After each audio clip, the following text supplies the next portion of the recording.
Welcome to the channel where the strange, terrifying, and unexplained come to life after dark. Here we dive into true stories, urban legends, and eerie encounters that'll make you think twice before turning off the lights. If you love horror that lingers, hit subscribe and join me as we explore the shadows. Now let's dive into tonight's story. People always think small towns are quiet, peaceful, safe. They imagine white picket fences, friendly neighbors, maybe a summer fair once a year. And sure, maybe that's true for some towns, but not ours. I grew up in Dustfield, population 2,719. Though that number hasn't been accurate for years. People leave, quietly. Some pack up and move, and others just disappear. No announcements, no goodbyes, just gone. We're tucked in the northeastern hills, where the fog rolls in heavy every morning and never quite burns off. You can drive for 10 minutes and be swallowed whole by it, like the rest of the world simply doesn't exist anymore. Tourists don't come here. GPS barely works past the old gas station. And when the sun sets, it sets fast. One moment it's golden, the next it's black, and the silence that follows. It's the kind that rings in your ears. I started on the force when I was 24, green and cocky, thinking I'd make a difference. The old-timers, like Sheriff Mills, they didn't say much, just smiled and handed me a badge, like they already knew I'd learned the hard way. And I did. I learned that most crimes here aren't the kind you arrest someone for. They're the kind you bury, the kind you lie about on the paperwork and pray never come back. There's a phrase we used to joke about at the station. The town takes care of its own. Sounded quaint, right? Like we were all one big family. But over time, I realized it meant something else entirely, something darker. See, every small town has its secrets.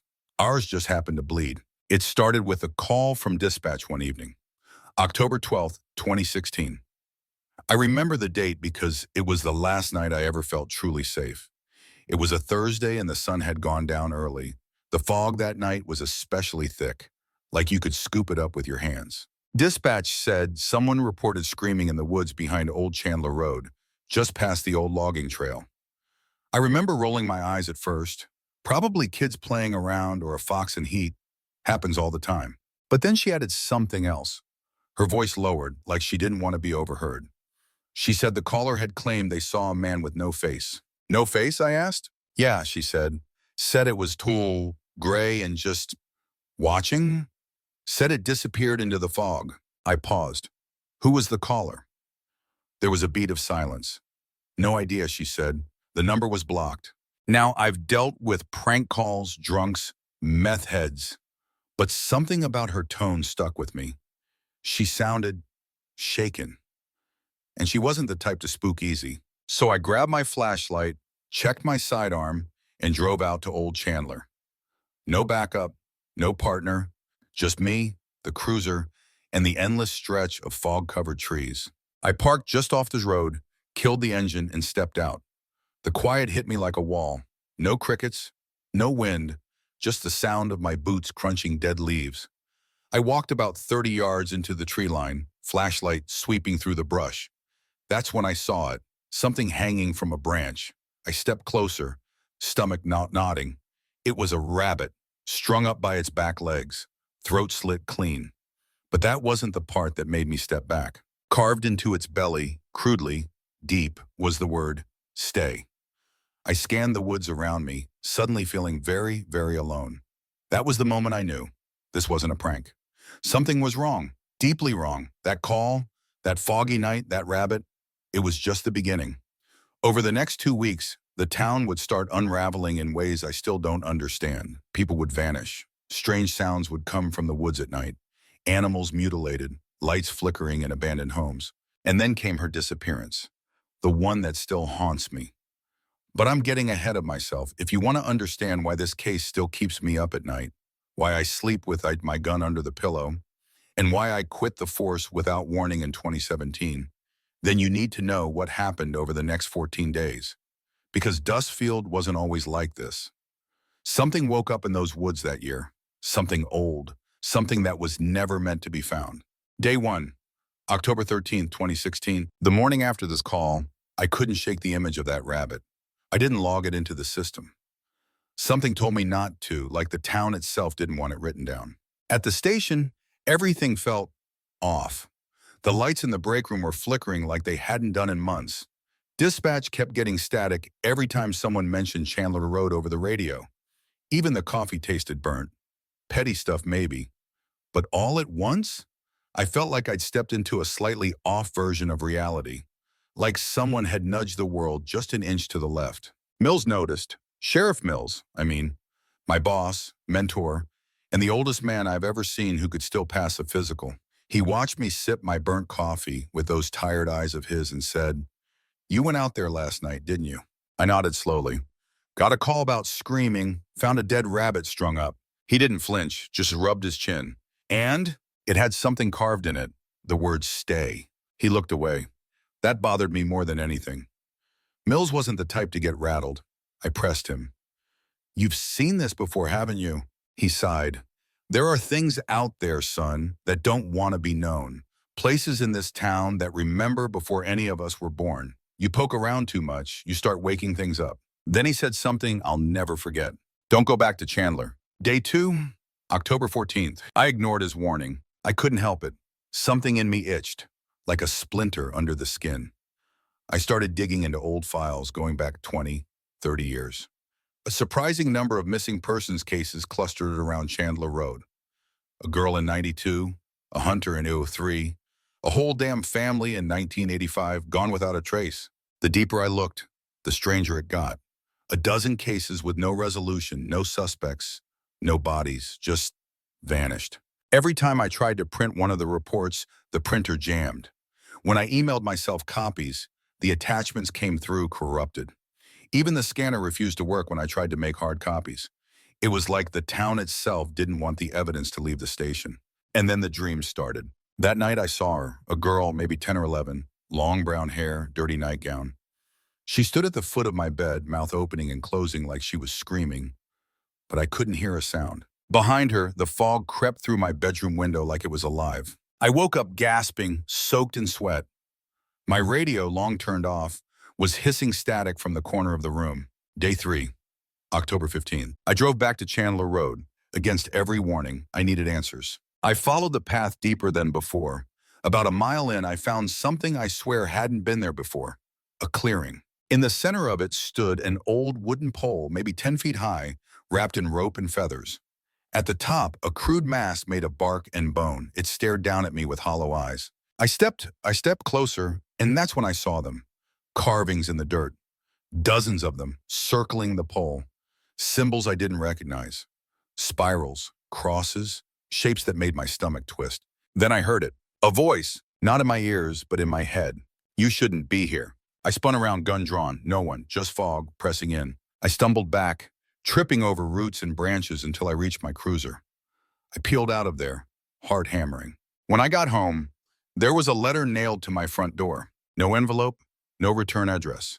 Just one sentence, written in red. "You were warned." Day 4 to 6, October 16th, 18th. The town changed. You have to understand, Dustfield was never exactly cheerful, but now it felt like something was watching. People walked faster, curtains stayed shut, the diner stopped playing music.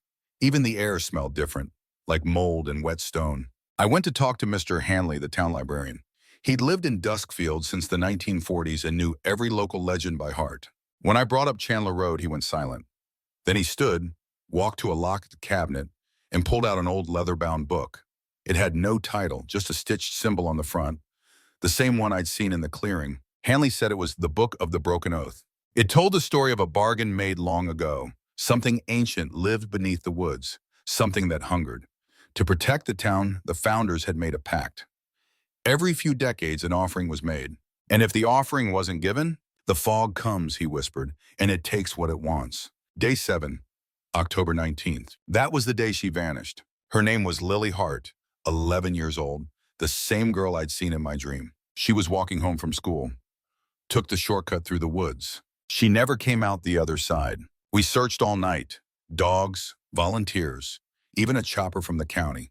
Nothing. No sign, no trail. Only thing we found was her backpack, and it was bone dry. It had rained all afternoon. Day 8, October 20th. I went to see Lily's mother, Claire Hart looked like someone who'd aged a decade overnight, pale, shaking. Her eyes were dry, like she'd already cried herself empty. She didn't say much at first, just sat in the kitchen, hands wrapped around a mug she wasn't drinking from. She knew, Claire finally whispered. Lily, she knew something was coming. I leaned forward. What do you mean? She started waking up in the middle of the night, said someone was whispering her name from the woods, said he stood outside her window. Claire's voice cracked. She drew pictures of him. She handed me a sheet of crumpled notebook paper. On it, drawn in thick black crayon, was a tall figure standing beneath a twisted tree. No face, no eyes, just a mouth, wide open, sharp, jagged teeth. At the bottom, in shaky handwriting, Lily had written, he said, I'm the next one. Day 9, October 24th. The woods behind Chandler were closed off. Sheriff Mills posted 2 units to watch it.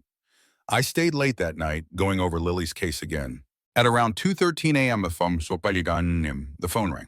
Not my cell, not the station line, the old emergency red line in the back room, a line that hadn't rung in over a decade. I answered. At first, there was nothing. Then just barely, I heard it. Breathing. Then a child's voice whispering, you're too late. The line went dead. When I traced the call, it came from a disconnected number. Last registered to the Hart residence. The line had been inactive for 5 years. Day 10, October 22nd. That morning, Officer Bradley, one of the 2 posted near Chandler, was found outside his cruiser, unconscious. His face was pale, lips cracked and blue like he'd been out in a blizzard. He came to at the clinic, screaming about the fog, said it wasn't normal fog, said it moved, watched, said something came out of it, walked like a man but too long, too thin. Then he grabbed my hand and said, it spoke to me. What did it say? I asked. He shivered, eyes wide. It said, one won't be enough this time. Day 11, October 23rd. The town started to unravel. People were reporting strange noises, growls scratching under floorboards.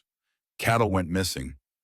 2 more kids claimed to see a man with bones for fingers outside their homes. The fog got thicker. We couldn't see 5 feet past the station steps. And the nightmares? I kept seeing that clearing. That damn pole, only this time there was something tied to it. A body. Sometimes it was Lily. Sometimes it was me. Day 12, October 24th. I confronted Mills. I demanded answers. He didn't look surprised. I hoped we had more time, he said. That's when he told me everything. How Duskfield was founded over something dark, something buried deep, an entity bound by blood and oath. Every generation a sacrifice was required, a life willingly or not to keep the balance. They broke the cycle, he said, tried to stop it 27 years ago, said it was barbaric. So it took someone anyway, I muttered. He nodded. Took 4, 1 for each corner of the seal. And now, it's hungry again. Day 13, October 25th. I found a journal in the back of the station's archives, written by one of the founders, a man named Elias Rook. He described the entity as the Hollow One, said it feeds on fear, grows stronger in silence and secrecy. The fog is part of it, its reach. And when the town forgets the rules, it reminds them. Rook's final entry read, we've trapped a god in the earth, but gods do not die, they wait. Day 14, October 26th. The fog never lifted that day. Phones were down, power flickered. People started boarding up their homes. At 7:04 p.m., a second child vanished, Tommy Greaves, age 9. That's when I knew it wouldn't stop. Not this time, not with 1 or 2. It wanted more. And somehow, deep in my gut, I knew this was connected to me. That call, that rabbit, the letter. You were warned. I wasn't just a witness. I was part of it. Maybe I always had been. Day 15, October 27th. I didn't sleep. Couldn't. Instead, I sat in the station's basement archives with Elias Rook's journal in a thermos full of cold coffee, reading page after page of madness that now made too much sense. He described the first pact, how in 1783 settlers from New England arrived here and found the land already wrong. Fog clung to the hills year-round. Animals vanished. Voices whispered from tree trunks. One man was found with his own tongue nailed to a tree, still twitching. They tried to leave, couldn't. The woods circled back. Compasses spun wild. The land wouldn't let them go. Then the dreams began. Each night, the same figure came, tall, thin, with eyes like pits and a smile that dripped. He offered them peace, a harvest that never failed, health, Silence. All he asked for was one name. A child. They agreed, and the fog cleared for the first time in years. Day 15 continued. The pages got darker. Each generation passed the knowledge down in secret. The town grew, prospered, but the deal had to be honored. If someone tried to break the cycle, the entity, the Hollow One, would take what it was owed. Sometimes more, sometimes much more. Rook had tried to end it. He wrote about a ritual to bind the creature, not destroy because it couldn't be destroyed, but trick it, cage it within the land using sigils and blood. That was the ritual the town used for almost 200 years. It required a life, yes, but it kept the entity weak, contained. But in 1989, a new council rose. They wanted to bury the past. No more sacrifices, no more rituals. They stopped the offering. By 1990, 4 people vanished, including a child named Abigail Wren, and the fog returned. Day 16, October 28th. I went to the Wren family farm. It had been abandoned since the 90s, vines choking the windows. A dead swing set in the backyard, creaking even without wind. Inside, everything was frozen in time. Dishes in the sink, coats on the rack, and a child's room, Abigail's, untouched. On the wall, I found something scratched into the paint. It was a message written in uneven capital letters. He promised I'd come back if they gave him more. That's when it hit me. They never gave him more. They stopped the ritual, and she was never returned. I checked the closet. Inside was a faded red shoebox. Inside the box, a folded letter addressed to the one who remembers. That was me, I guess. The letter read, "He waits beneath. The seal is cracking. The pact must be renewed or Duskfield will fall. You must choose or he will." Day 17, October 29th. I brought the journal and the letter to Sheriff Mills. He didn't argue, didn't pretend he didn't know. He just poured 2 whiskeys, sat down across from me and said, "We're running out of time." That night, he told me how he'd once performed the ritual himself. Back in 1980, when a little boy vanished near Devil's Hollow, the boy's name was Charlie Flynn. Mills had been a young deputy then, full of questions.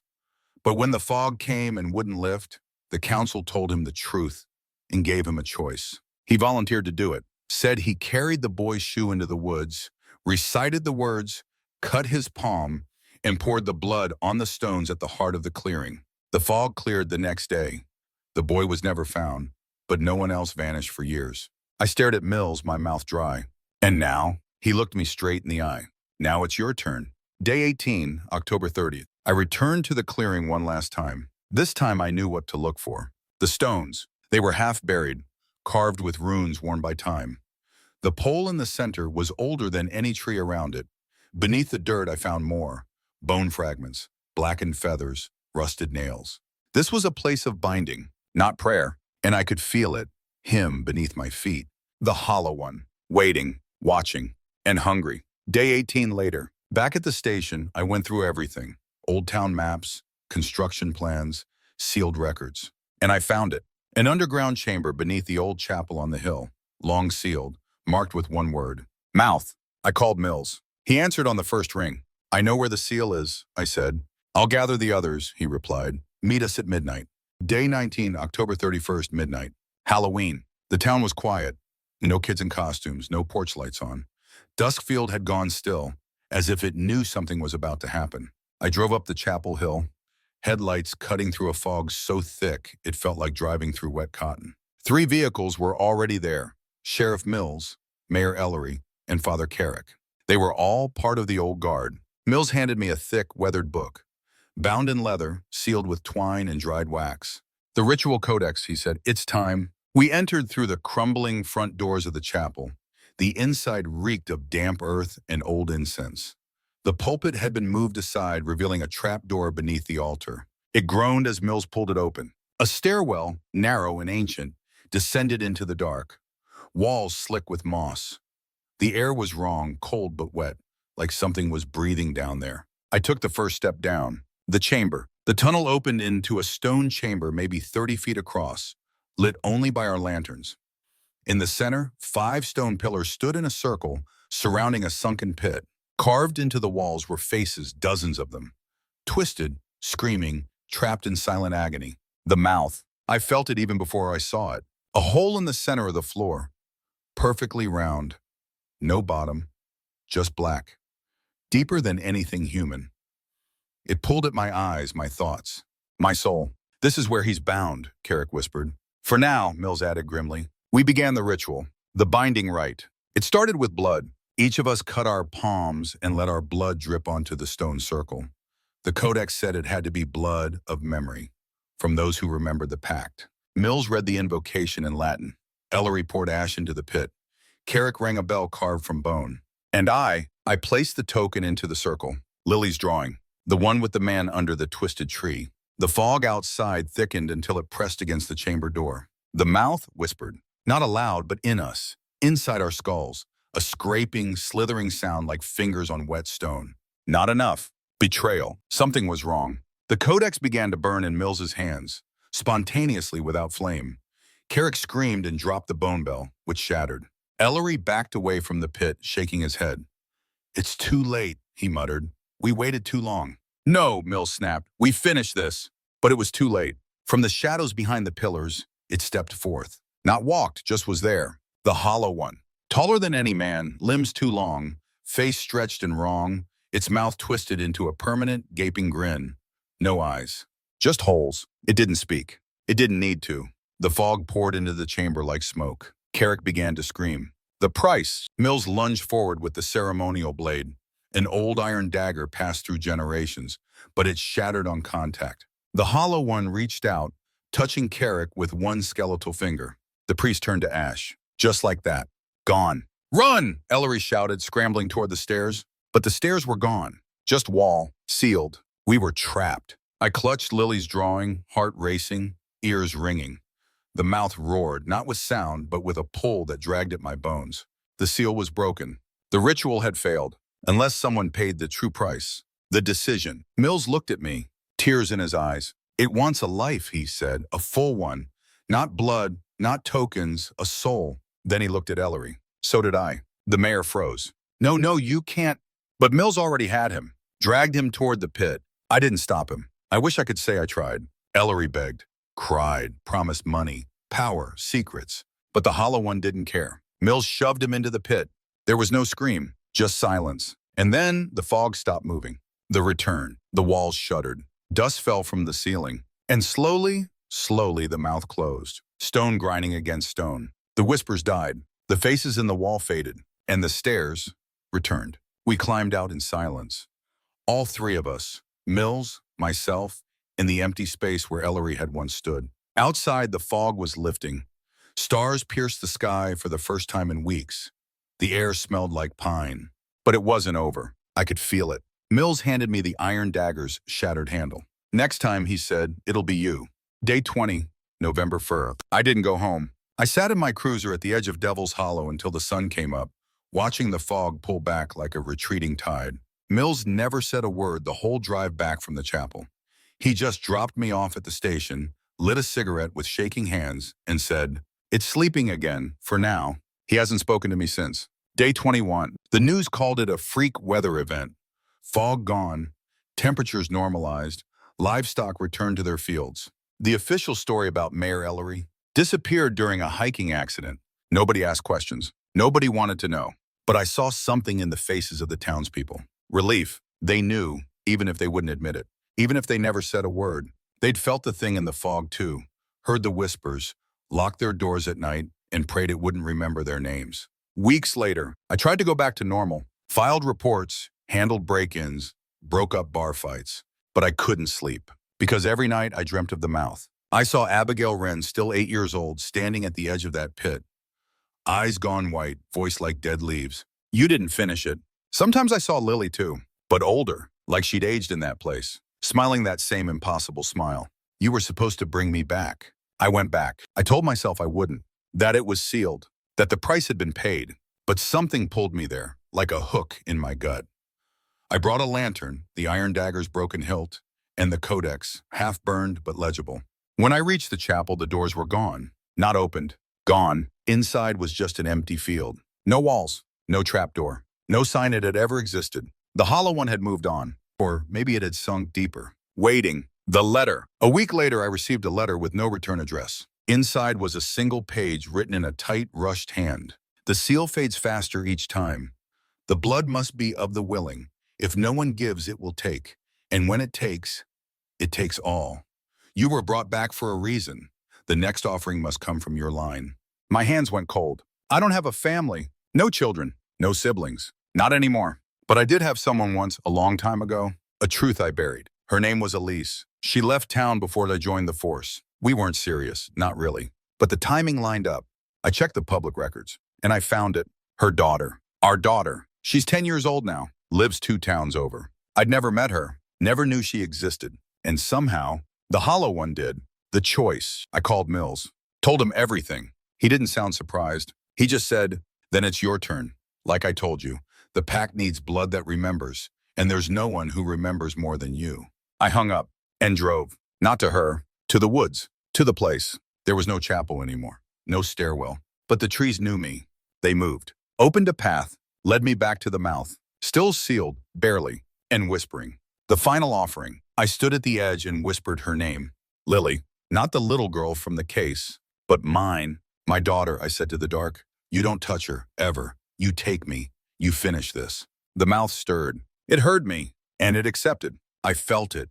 Something deep inside me tearing loose, like roots being pulled from bone. I collapsed, not in pain, but in surrender. And the mouth closed. Now, I'm still here, still walking, still wearing this badge. But I don't sleep.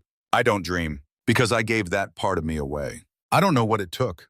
My soul, my future, something smaller, stranger. All I know is Lily's safe. I've watched her from a distance. She smiles, she laughs, she plays in the sun. And when the fog rolls in from the hills, it rolls right past her. Why I'm telling you this, you're not supposed to remember. That's the deal.